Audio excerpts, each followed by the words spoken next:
आज मैं प्रॉपर्टीज चालू करता हूँ। Properties of determinants. Properties of determinants.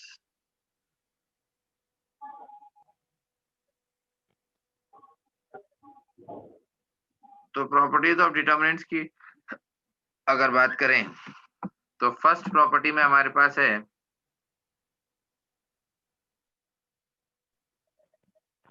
the value of the determinant, the value of the determinant remains unchanged. The value of the determinant remains unchanged if the rows and columns are interchanged.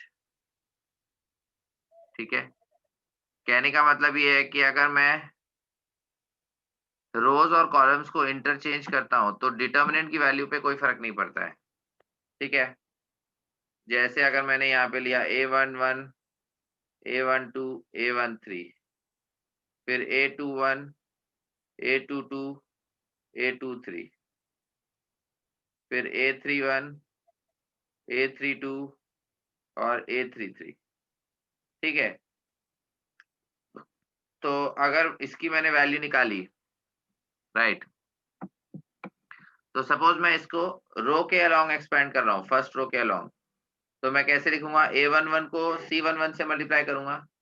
C11 क्या आएगा? A22 into A33 minus A32 into A23, फिर A12 के लिए minus लगाएंगे तो A12, फिर A12 के लिए ये रो और ये कॉलम हटाएंगे तो A21 into A33, A21 into A33 minus A31 into A23 और प्लस A13 के लिए प्लस लगाएंगे, फिर ये रो और ये कॉलम हट जाएगा तो ये चार एलिमेंट्स बचेंगे। A21 into A32, A21 into A32 minus A31 into A22। ठीक है, तो इस तरह से अभी यहाँ पे तो अननोन एंट्रीज हैं, पर वैसे आप मतलब सॉल्व कर सकते हो। पर अगर मैं इसकी रोज और कॉलम्स को इंटरचेंज करके कोई दूसरा डिटरमिनेंट बोलूं, से डेल्टा डैश, तो जो फर्स्ट रो है वो फर्स्ट कॉलम बनेगा A11, A12, A13, second row second column बनेगा A21, A22, A23 और थर्ड रो थर्ड कॉलम बनेगा A31, A32 और A33। ठीक है, तो अब इसको अगर एक्सपैंड करना है तो इसको मैं फर्स्ट कॉलम के अलोंग एक्सपैंड कर रहा हूँ, इसको मैं फर्स्ट कॉलम के अलोंग एक्सपैंड कर रहा हूँ। तो A11 को मल्टीप्लाई करेंगे A22 into A33 minus A23 into A32, फिर ये A12 आया तो माइनस A12 लिखेंगे, A21 into A33 minus A31 into A23 और फिर प्लस A13 के लिए लिखेंगे A21 इंटू A32 और माइनस A31 इंटू A22। ठीक है, तो वही सेम एक्सप्रेशन आया जो ऊपर लिखा था, राइट। बस डिफरेंस ये है कि यहाँ पे मैंने फर्स्ट रो के अलोंग एक्सपैंड किया है और यहाँ पे मैंने फर्स्ट कॉलम के अलोंग एक्सपैंड किया है। ठीक है, तो उससे तो कोई फर्क नहीं पड़ता है क्योंकि मैं पहले ही बोल चुका हूँ डिटरमिनेंट सॉल्व करने के लिए आप किसी भी रो या किसी भी कॉलम के अलोंग एक्सपैंड कर सकते हो। तो दस वी कैन से कि जो डेल्टा की वैल्यू होगी और डेल्टा डैश की वैल्यू होगी वो सेम होगी, right. Value of delta will be equal to value of delta dash, hence proved। समझ आ गया? समझ आ गया सबको? तो इसीलिए जब भी किसी डिटर्मिनेंट के अगर आप रोज या कॉलम्स के को इंटरचेंज करते हो, इफ यू इंटरचेंज द रोज, मतलब सारी रोज को अगर सारे कॉलम्स बना दिया, सारे कॉलम्स को सारी रोज बना दो, तो डिटर्मिनेंट की वैल्यू पे कोई फर्क नहीं पड़ता या कोई इम्पैक्ट नहीं आता। समझ आ गया? Any doubts please tell me. किसी को कोई डाउट है? नहीं, लिखने दो, ठीक है, ऊपर लो। ओके।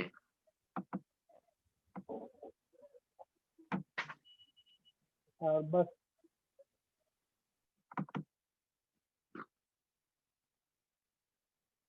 सिर्फ एक के लिए करे तो? एक के लिए करे तो मतलब समझ नहीं आया सौरभ, क्या बोल रहे हो?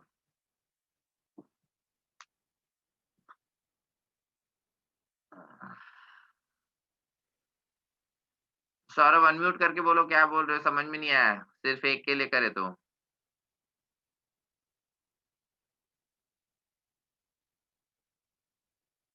सिर्फ एक कॉलम और रो इंटरचेंज करे तो? नहीं नहीं नहीं नहीं नहीं नहीं, वो नहीं, सारी रोज और सारे कॉलम्स इंटरचेंज करेंगे तब ऐसा होगा। अगर एक रो और एक कॉलम इंटरचेंज करेंगे तो वैल्यू चेंज हो जाएगी।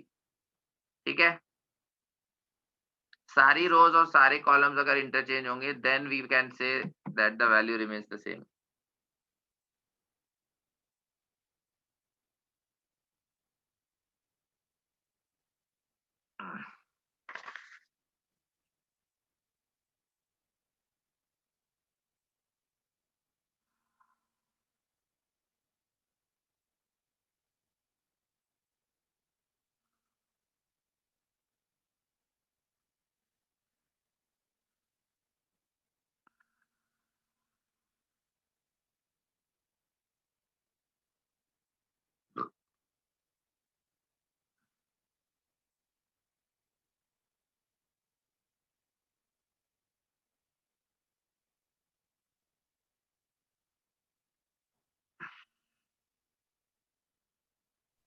सर थोड़ा नीचे लो।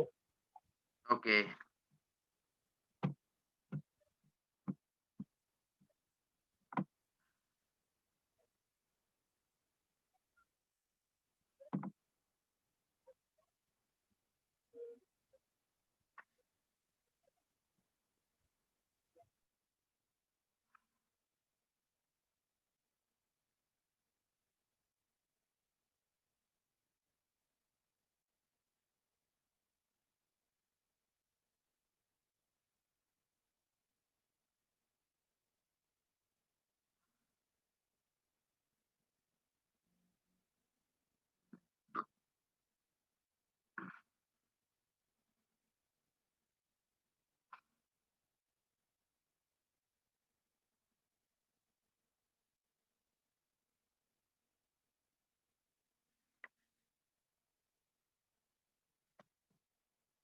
लिख लिया। एक मिनट। ओके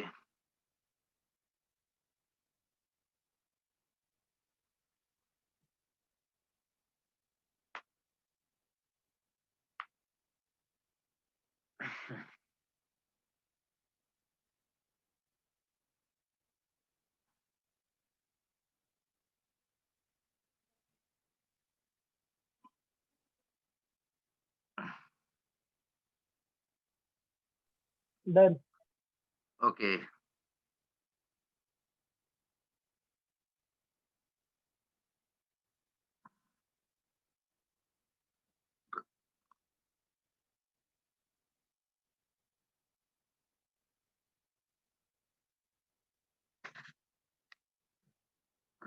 ओके नेक्स्ट कर रहा हूँ।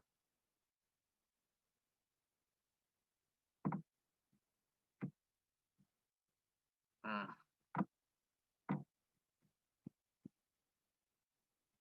हम्म।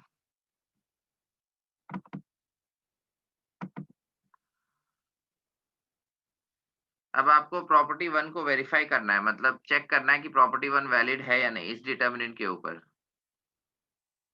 Verify property one for delta equal to 2 minus 3 5 6 0 4 1 5 minus 7।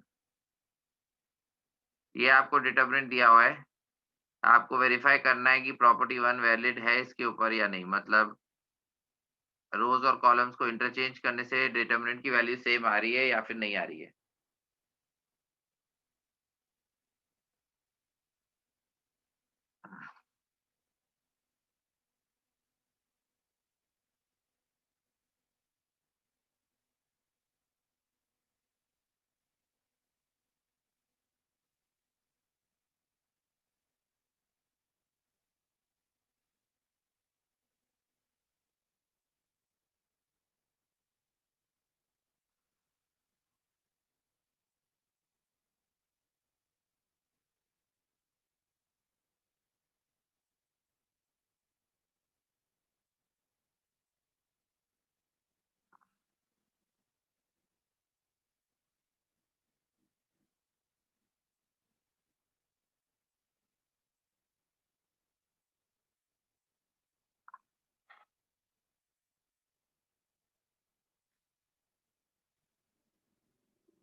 तो स्टेटमेंट भी वैसा लिखो ना।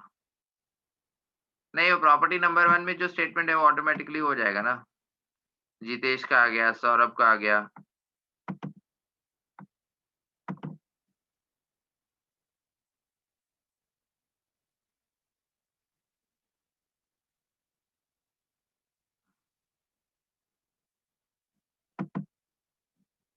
आकाश का आ गया।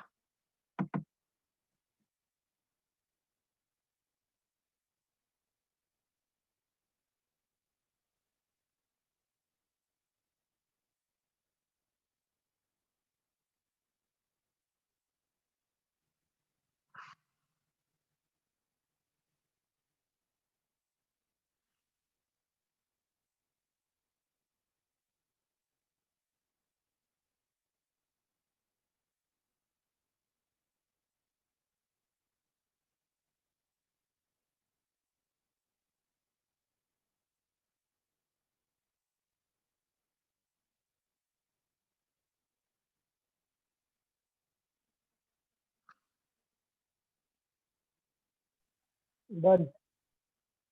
हो गया। ओके, ठीक है। एक बार इसको अगर सॉल्व करें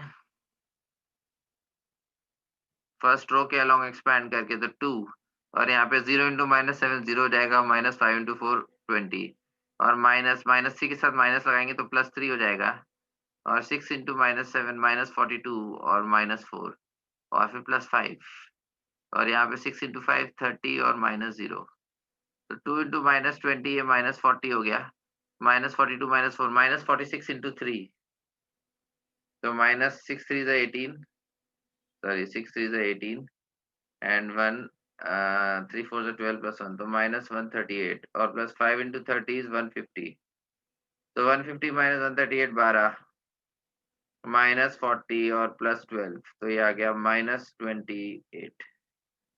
ठीक है, तो अगर इसको नॉर्मली सॉल्व करते हैं तो वो आ रहा है, लेकिन अगर मैं इसमें रोज और कॉलम्स को इंटरचेंज करूं तो फर्स्ट रो जो है फर्स्ट कॉलम बन जाएगा 2 -3 5, फिर 6 0 4 सेकंड कॉलम और थर्ड कॉलम 1 5 और -7। और अब अगर हम सॉल्व करें तो 2 के लिए क्या लिखेंगे, 0 इंटू -7 0 -5 इंटू 4 और 6 के लिए -6 -3 इंटू -7 21 बनेगा, 5 इंटू 5 25 और +1 और 1 के लिए क्या लिखेंगे, -3 इंटू 4 तो -12 और -0। ठीक है, तो -20 इंटू 2 -40 हो गया, 21 -25 -4 इंटू -6 तो +24 और -12, तो -40 +24 -16 हो गया और -12, यानी ये आ गया -28। तो जो पहले से आंसर आ रहा था पहले डिटरमिनेंट का, वही दूसरे डिटरमिनेंट का आया जब मैंने रोज और कॉलम्स को इंटरचेंज कर। ठीक है, तो इसका मतलब ये प्रॉपर्टी वेरीफाई हो गई। समझ आया सबको? Any doubts please tell me.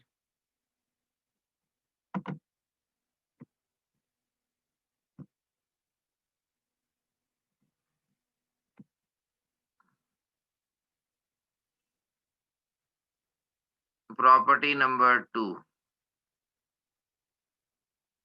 Property number 2 बोलती है इफ एनी 2 रोज और कॉलम्स, अगर कोई भी 2 रो या कोई भी 2 कॉलम डिटरमिनेंट के,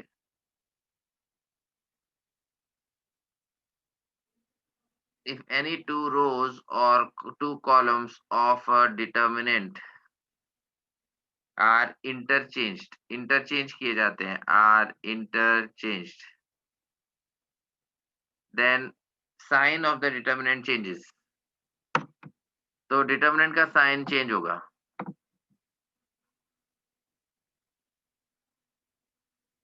then sign of the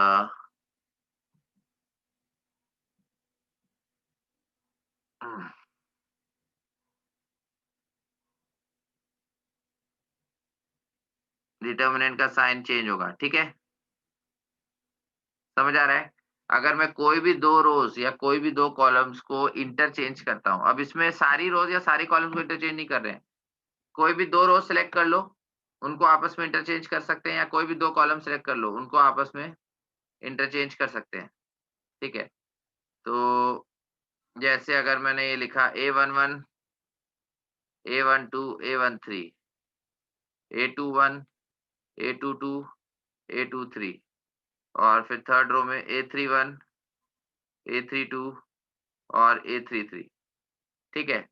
तो अगर सपोज़ मैं इसमें फर्स्ट रो के अलोंग एक्सपैंड कर रहा हूँ, तो मैं क्या लिखूँगा? A11 को मल्टीप्लाई करेंगे A22 इंटू A33 से और माइनस A32 इंटू A23, फिर माइनस A12 यहाँ पे I प्लस J ऑड है तो इसलिए माइनस लगाएंगे, करेक्ट? माइनस A12, फिर इसके लिए क्या लिखेंगे? A21 इंटू A33 और माइनस A31 इंटू A23 और प्लस A13 के लिए क्या लिखेंगे? A21 इंटू A32 और माइनस A31 इंटू A22, ये आ गया। अब इसमें क्या करो, कोई भी 2 रो, सपोज़ फर्स्ट और सेकंड रो को मैं इंटरचेंज कर रहा हूँ, तो वो डेल्टा डैश बनता है। फर्स्ट और सेकंड रो को इंटरचेंज, तो सेकंड रो फर्स्ट रो की जगह आ जाएगी A21, A22, A23 और फर्स्ट रो सेकंड रो की जगह आ जाएगी A11, A12, A13 और third row as it is रहेगी A31, A32 और A33, ठीक है? अब अगर हम इसको एक्सपैंड करेंगे, तो सेम मतलब जैसे जो भी इसका वैल्यू आ रहा है, उसका अपोज़िट साइन का नंबर आएगा। सपोज़ इसका वैल्यू 5 आता है, तो फिर इसका वैल्यू -5 आएगा, ठीक है? तो अगर फर्स्ट रो के अलोंग एक्सपैंड करें तो A21, या चलो मैं सेकंड रो के अलोंग एक्सपैंड कर रहा हूँ इसमें, ठीक है? इसको हटा देते हैं। सपोज़ मैं सेकंड रो के अलोंग एक्सपैंड कर रहा हूँ, तो A11, तो अब ये A11 मतलब है तो A11, लेकिन ये सेकंड रो और फर्स्ट कॉलम के इंटरसेक्शन पे है। तो इसका मतलब इसका I प्लस J ऑड है, ठीक है ना? लिखा तो A11 है, बट इसका रो नंबर है 2 और कॉलम नंबर है 1, तो I प्लस J क्या बना? 3, ठीक है? I प्लस J क्या बना? 3, इसका मतलब इसके लिए माइनस लिखेंगे, तो माइनस A11। अब ये कॉलम और ये रो हटा दो, तो क्या लिखोगे? A22 into A33, A22 into A33 minus A32 into A23, फिर A12। अब इसके लिए I प्लस J इवन है, क्योंकि ये सेकंड रो और सेकंड कॉलम के इंटरसेक्शन पे है, तो इसके लिए प्लस लिखेंगे, प्लस A12, तो A21 इंटू A33 और माइनस A31 इंटू A23, ठीक है? और A13 के लिए फिर माइनस लिखेंगे, माइनस A13, तो ये क्या हो जाएगा? A21 इंटू A32 और माइनस A31 इंटू A22। तो अब इसमें अगर हम बात करें, तो सारे जो टर्म्स आए वो अपोजिट साइन के आए हैं। देखो यहाँ ये प्लस था, ये इधर माइनस है, इधर माइनस था, फिर इधर प्लस है, फिर इधर प्लस था तो इधर माइनस है। तो इसका मतलब ये अपोजिट साइन का नंबर आएगा, मतलब इसको हम माइनस डेल्टा लिख सकते हैं। वैल्यू तो सेम आएगी, जो वैल्यू ऊपर आ रही थी, बट अपोजिट साइन का आएगा। तो delta dash, we can say from here that delta dash is equal to minus delta. We can say from here that delta dash is equal to minus delta. समझ आ गया? Please repeat. Okay, repeat कर रहा हूँ। देखो यहाँ पे property क्या थी?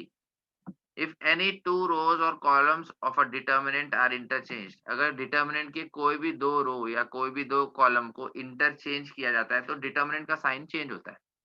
तो मैंने यहाँ पे रो 1 और रो 2 को इंटरचेंज करने का सोचा। अगर मैंने रैंडम एंट्रीज ले ली, फर्स्ट रो के अलोंग एक्सपैंड किया, तो इस तरह से लिखेंगे।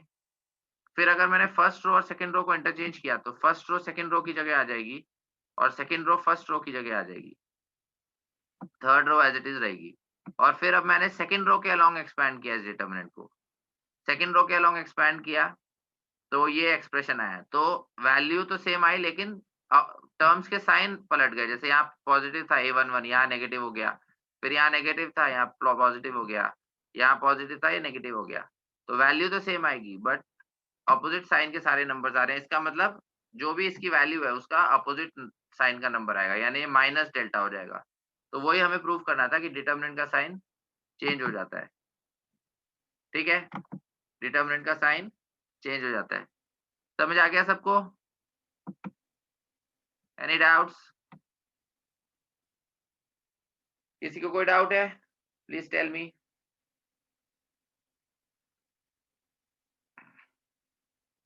रुको लिख लो. हाँ,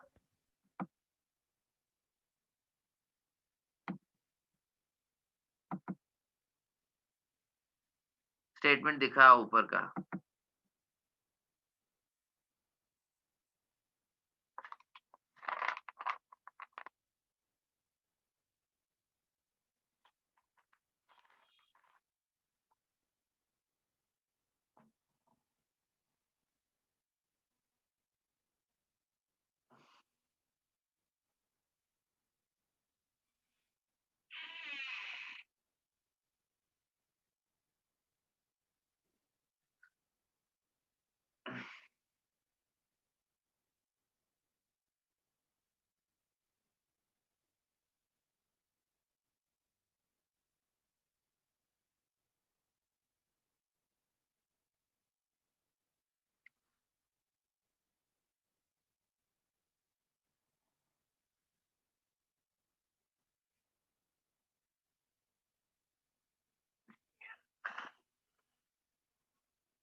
Scroll down. Okay.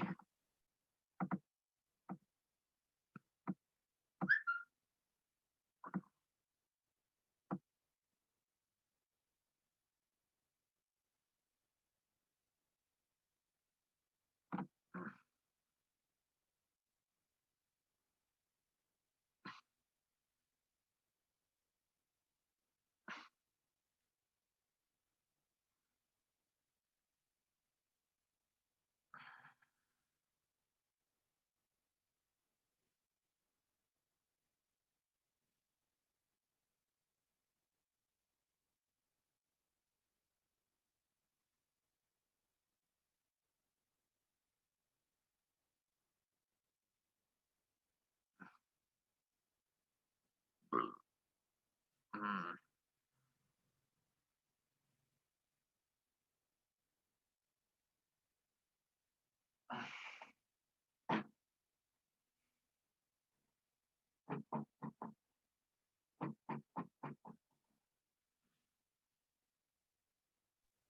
डन.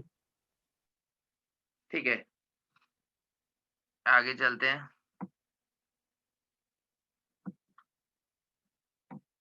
अब आपको वेरीफाई करना है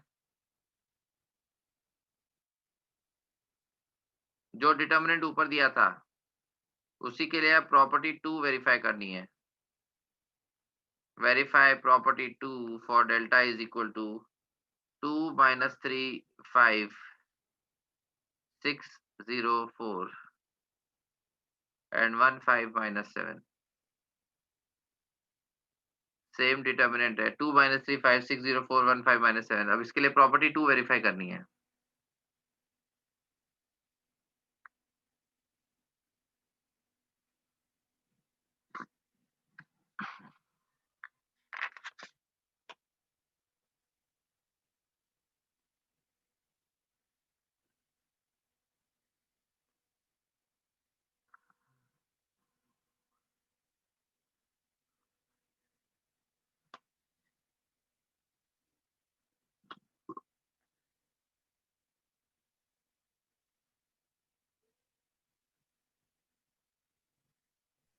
डन. आ गया?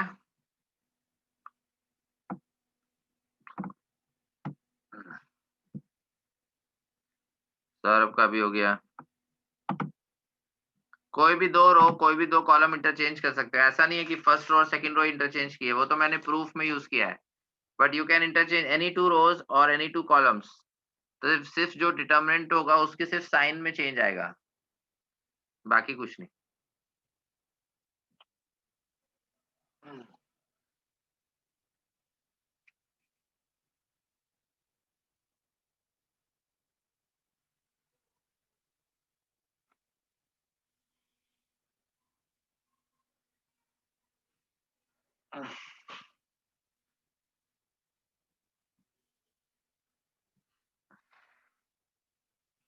जितेश का आ गया